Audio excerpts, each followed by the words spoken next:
I got fired after working in a physical therapy practice for more than 10 years, and I went ahead and built a 7-figure practice. In this video, I'm going to share with you what my journey was and the challenges I faced along the way so that you'll know what to expect if you are going to make that transition. So watch till the end because there are valuable lessons that you can take away from my experience. So after working more than 10 years in a physical therapy practice where I helped grow their business and double their size, I was suddenly fired. And that was a very painful experience to me. I swore to myself at that time, I will never get fired again. So I went ahead and started my own business. I thought it was going to be easy since I've been running that practice for many years, but I was not ready for what's to come. Little did I know what my entrepreneurship journey has in store for me. So soon after I decided to open up my own practice, I started looking for a location. I was thinking to myself, it couldn't be that hard to get a location. I see so many vacant spaces around. I'm pretty sure the landlord will be willing to make a good deal. So I went ahead and looked for my ideal location, one that has a lot of foot traffic and have great access to public transportation. Now I know that these locations are prime real estate and the rent will be high. I was just surprised in how the landlords were unwilling to work with you even though their space have been empty for a long time. The realtors who were helping me find a location keep telling me location.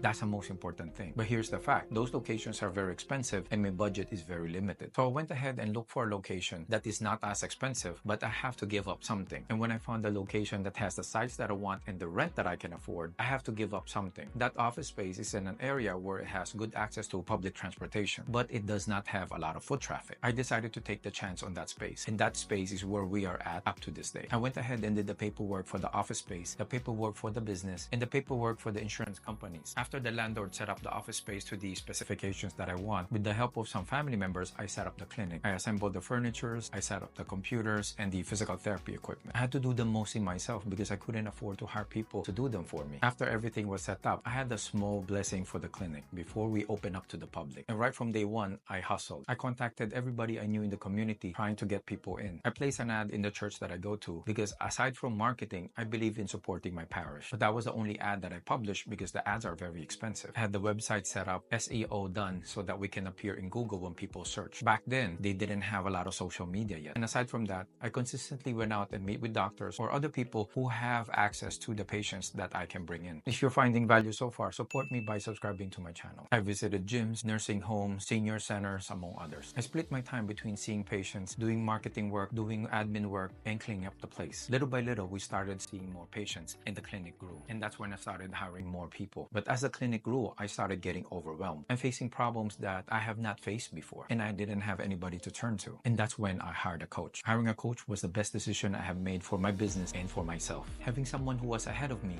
having gone through what I was going through before, having the answers to my problems, and also knowing what are the problems that are yet to come, that was priceless. And that made a big impact in my business. I started learning how to hire the right people, which I have made a lot of mistakes in the past, how to look at the company's finances and metrics to make sure that everything is working well, and getting the support of like-minded people who are in the same journey as I am. Those were very powerful. Every day we keep doing our best, serving our community, serving everybody who comes in through that door. We do it in a way that's genuine to us. We wear our hearts on our sleeves and truly care for the people that we see. And having a group of people who's aligned with my values working for me, the company just keep growing. And today we're a thriving 7-figure practice, seeing thousands of patients every year, helping people get pain-free, feel alive, and getting back to doing what they love to do. What I share with you was my journey, but that's not the fastest way to start or grow a practice. For tips to do that, watch the next video.